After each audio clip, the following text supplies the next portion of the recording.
नमस्कार दोस्तों।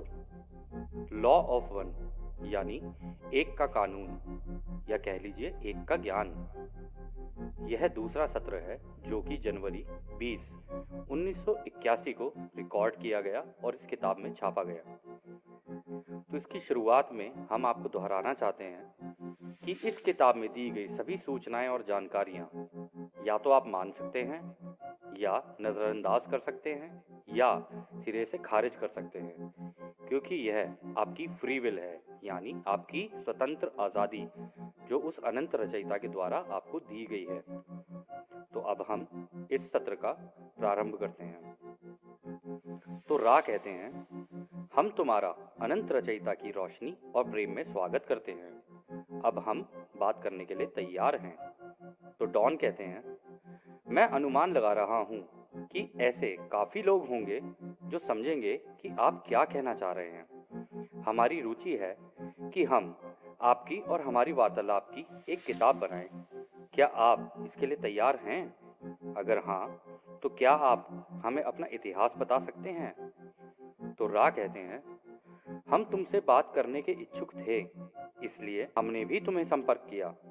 हालांकि कुछ ही लोग होंगे जो बिना किसी भेदभाव के इस वार्तालाप की गहराई को समझ पाएंगे जो हम कार्ला द्वारा तुम्हें दे रहे हैं। यदि यह तुम्हारी इच्छा है कि तुम इसे दूसरों से साझा करो, तो इसे इस तरह से प्रस्तुत करना कि वो इसे अपनी जिंदगी से जोड़कर देख सकें और अपने खुद के निष्कर्ष पर खुद ही पहुंच सकें। यदि एक जाग गया, क्या सब नहीं जाग गए?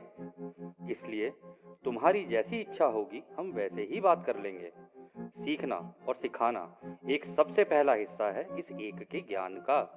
तो डॉन कहते हैं, क्या आप हमें अपना पहले का इतिहास बता सकते हैं इस मायाजाल में, जैसे कि शायद हमारी धरती पर पैदा होना या फिर इस धरती की पहले की सभ्यताओं से आपका संपर्क, तब शायद हम इस किताब की शुरुआत कर सकें।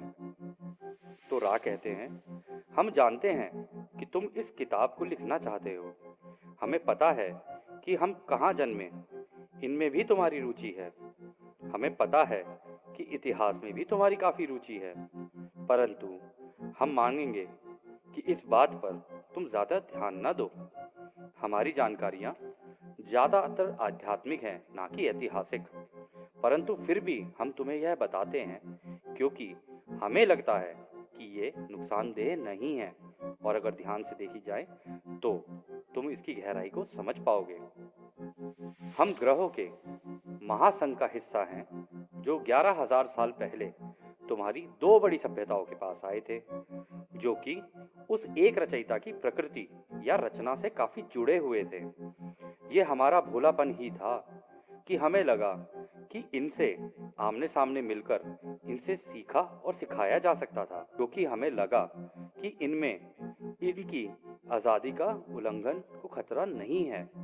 और ये हमें इसलिए लगा कि इन सभ्यताओं का अपनी प्रकृति को देखना ऐसा था कि वो सब में रचयिता को ही देखते थे, क्या कह लो मानते थे। हम जिनकी सेवा या मदद को आए थे, उन्होंने हमारा स्वागत भी किया। हमने उनकी मदद की वो तकनीकें जानने में जिससे चिकित्सा या इलाज किया जा सकता था, जिसके लिए क्रिस्टल का इस्तेमाल किया जा सकता था। क्रिस्टल दोस्तों अलग अलग तरीके के होते हैं, जैसे हीरा हो गया, रूबी हो गया। आपको पता होगा कि हमारी सभ्यताओं में, काफ़ी सभ्यताओं में ये क्रिस्टल अंगूठियां पहनने का, गले में क्रिस्टल पहनने का और वैसे भी क्रिस्टल का इस्तेमाल काफ़ी रहा है। तो अब यहाँ पे उन्हीं तरीके के क्रिस्टल्स की बात हो रही है। तो वो कहते हैं कि क्रिस्टल जैसे कि अलग अलग तरीकों के हीरे या हीरे जैसी चीज़ों से कैसे इलाज किया जा सकता है, हमने यह भी बताया था। हमने उनको इसका तरीका बताया कि किस हीरे को किस समय और वक्त पर इस्तेमाल किया जा सकता है और किसी की आत्मा, शरीर और दिमाग ठीक किए जा सकते हैं। इसलिए जिसको तुम पिरामिड बोलते हो ना, वो बनाए गए। हमें पता चला कि ये सब ज़्यादातर उनके लिए रख लिए गए जो ताकतवर पदों पर थे। ऐसा करने का हमारा कोई उद्देश्य नहीं था। जो हमारे साथ के भाई दक्षिणी अमेरिका में भी थे, वो भी ऐसा ही कर रहे थे, परंतु वहां पर भी यही हुआ। परंतु उन्होंने हार ना मानी। कुछ समय बाद जब उनको लगा कि इससे कुछ नहीं हो रहा है तो वह भी चले गए, परंतु हम नहीं गए। हम तुम्हारी ही घनत्वता में रहे, क्योंकि हमें लगा कि हमारे आने की वजह से वहाँ के लोगों की सोच में जो बदलाव आया वो कहीं से भी एक के ज्ञान का नहीं था। हमने कोशिश की उस समय के शासकों से मिला जा सके, जिसको तुम मिस्र और पश्चिमी फिलिस्तीन होली लैंड कहते हो।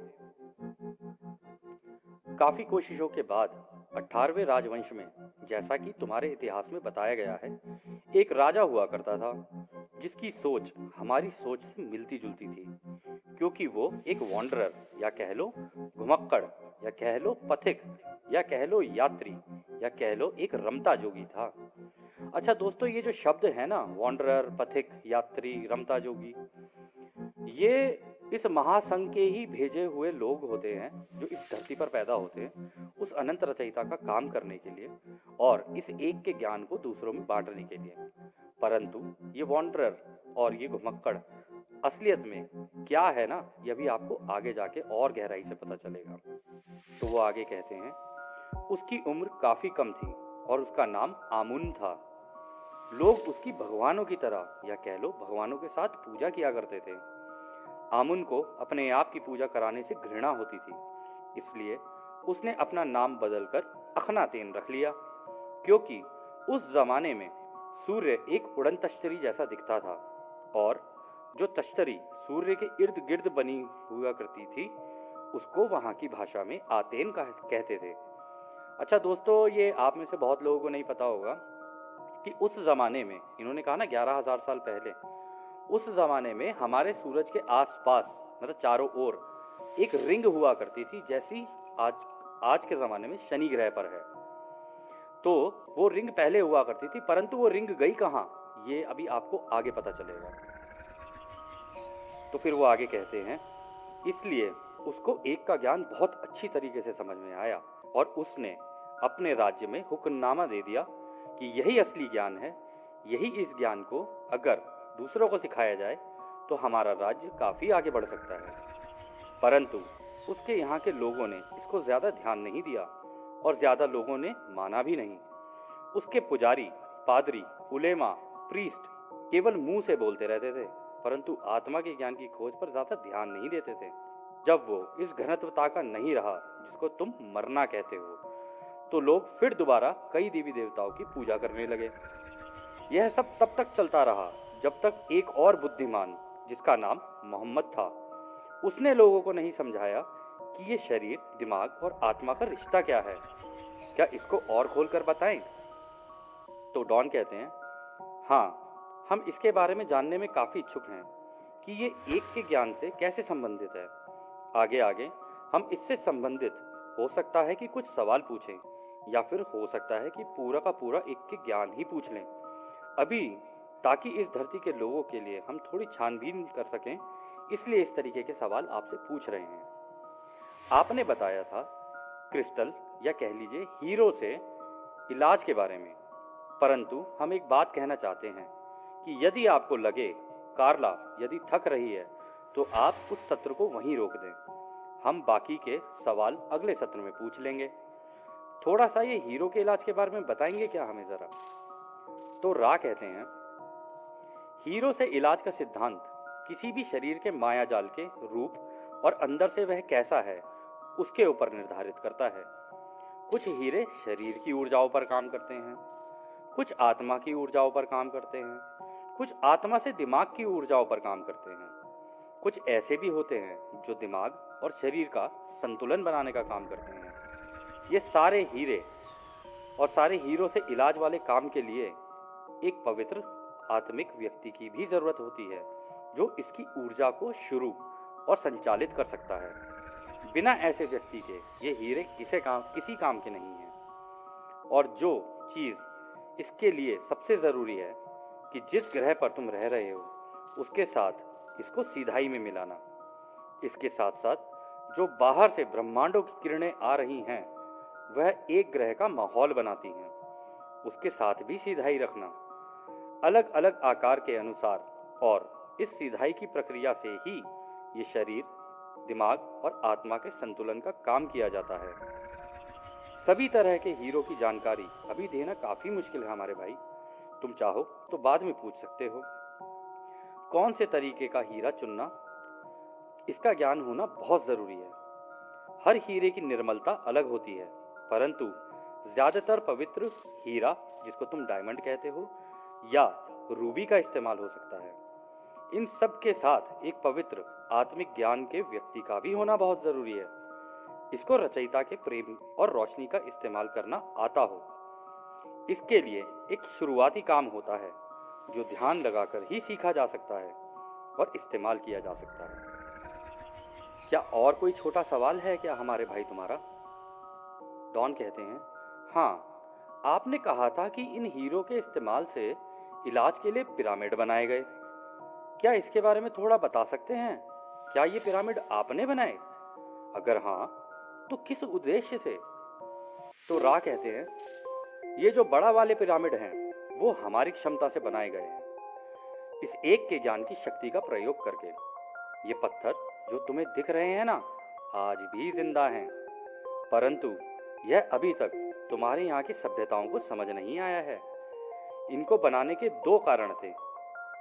एक तो ऐसी जगह बनाने के लिए जिससे कि उस व्यक्ति को पवित्र किया जा सके जो शुरुआत करने वाला हो इस एक के ज्ञान की शक्तियों का इस्तेमाल करके, और दूसरा ताकि यहाँ पर उनका इलाज हो सके जिनको अपने शरीर, दिमाग और आत्मा का संतुलन बनाना हो। इसके साथ साथ तुम्हारी धरती का भी संतुलन बनाया जा सके या उसका इलाज किया जा सके, ये भी इसी का काम था। इसके एक के बाद एक पिरामिड बनाए गए और उसमें उसी प्रकार के हीरो का इस्तेमाल किया गया जो ब्रह्मांड से आती हुई ऊर्जाओं का इस्तेमाल करके तुम्हारी धरती के शरीर, दिमाग और आत्मा का भी संतुलन बना सकें। इसके लिए हमारे ग्रहों के समूह के बाकी भाइयों ने भी साथ दिया और तुम्हारी धरती की भूमध्य रेखा पर हर एक जगह पर एक अंगूठी की तरह इन पिरामिड्स को बनाना शुरू किया और एक अंगूठी बना दी। अच्छा दोस्तों, आप में से कई लोगों को शायद ये ना पता हो कि हमारे इस पूरे ग्रह की जो भूमध्य रेखा है, जिसे हम इक्वेटर भी बोलते हैं, यदि आप अपनी तरफ से रिसर्च करेंगे या ढूंढेंगे तो आपको पता चलेगा जितने भी पिरामिड है ना, ये सारे के सारे उस भूमध्य रेखा पर ही बनाए गए हैं। और इनका काम था कि रचयिता की तरफ से आती हुई जो ऊर्जाएं हैं उनका इस्तेमाल करके इस धरती का संतुलन बना के रखना, ताकि ये धरती आराम से आगे बढ़ सके। तो वो आगे कहते हैं, अभी कार्ला की ऊर्जा खत्म हो रही है। हमारे जाने से पहले तुम चाहो तो एक छोटा सा सवाल और कर सकते हो। तो डॉन कहते हैं, हम जानना चाहते हैं कि शुरुआत में ये पिरामिड के ऊपर या कह लो चोटी पर एक टोपी सी बनी हुई थी, वो किस चीज की बनी हुई थी? और इतने बड़े बड़े पत्थर आपने एक जगह से दूसरी जगह कैसे उठा कर रखे? इसके लिए किस तकनीक का इस्तेमाल किया गया? दोस्तों, आप में से बहुत लोगों को शायद ये भी नहीं पता होगा या शायद पता भी होगा कि आज तक ये एक रहस्य बना हुआ है कि ये पिरामिड बने तो बने कैसे, क्योंकि इतने बड़े बड़े पत्थर इस तरीके से लगाना और इस तरीके के आर्किटेक्चर की तरीके से लगाना, ये अपने आप में इतना कठिन टास्क है कि आज भी कोई इसको बिल्कुल उसके जैसा नहीं बना सकता है। तो खैर आगे चलते हैं। रा कहते हैं, हम विनती करते हैं कि इस सवाल को अगले सत्र के लिए रख लें, क्योंकि इसका जवाब काफी लंबा है। तो डॉन कहते हैं, ठीक है, कोई बात नहीं। क्या आप बता सकते हैं कि कार्ला को हम कैसे आराम और उसकी ऊर्जा को कैसे बढ़ा सकते हैं? तो रा कहते हैं, हम खुश हैं कि तुमने हमसे यह सवाल किया, क्योंकि यह हमारा अधिकार, यह काम नहीं है कि बिना किसी के सवाल पूछे हम अपनी जानकारियां उन पर थोपें। हालांकि अब हम कहेंगे कि कार्ला है तो ध्यान की अवस्था में, परंतु इसका इस्तेमाल ढंग से ना करने के कारण उसका शरीर थका हुआ महसूस कर रहा है, या कह लो थक जाता है। इसके लिए तुम कार्ला के इर्द गिर्द एक गोला बनाकर ये शब्द बोल सकते हो। अच्छा दोस्तों, जो शब्द अब दोहराए जाएंगे ना, यदि आप में से कोई भी ध्यान की अवस्था में बैठना चाहे और ये चाहे कि रा और इस महासंघ के लोग या कह लो आपके भाई बहन जो उस अनंत रचयिता के प्रेम और रोशनी में उसकी सेवाएं करते हैं। सेवा का मतलब ये नहीं है कि वो रचयिता के गुलाम हैं, नहीं, वो अपनी इच्छा से रचयिता के साथ मिलकर काम करते हैं। तो ये जो शब्द हैं, यदि आप ध्यान अवस्था में बैठकर इनको दोहराते हैं और फिर अपनी ध्यान अवस्था में बैठते हैं तो आपके साथ जो अनुभूतियां होंगी वो शायद कुछ अलग हो सकें, क्योंकि उस वक्त यह सारे लोग आप ही की हवा में गायब रह के आपके आसपास रहते हैं। तो वो जो शब्द हैं वो इस तरीके से हैं। ज्ञान क्या है? ज्ञान एक है। हम यहाँ क्यों हैं? क्योंकि हम एक का ज्ञान सीखना चाहते हैं। हम रा से ये ज्ञान क्यों मांग रहे हैं? क्योंकि रा उस परम रचयिता के एक के ज्ञान का एक विनम्र दूत है। अब हम और रा मिलकर इस एक के ज्ञान से इस जगह को पवित्र करते हैं। कोई भी विचार का रूप इस गोले के अंदर प्रवेश ना करे जो हमने कार्ला के चारों ओर बनाया है, क्योंकि उस परम रचयिता का ज्ञान एक है। दोस्तों, यहाँ कार्ला का नाम लिया गया है, परंतु आप अपना नाम रख सकते हैं इसमें, यह आपकी इच्छा पर है।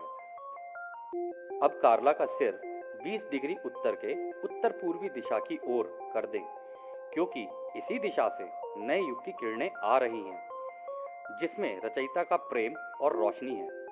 इस दिशा में कार्ला को आराम मिलेगा, क्योंकि इसी दिशा से उसकी सारी इंद्रियों के द्वार और इसके शरीर और दिमाग और आत्मा में ये किरणें प्रवेश कर रही हैं।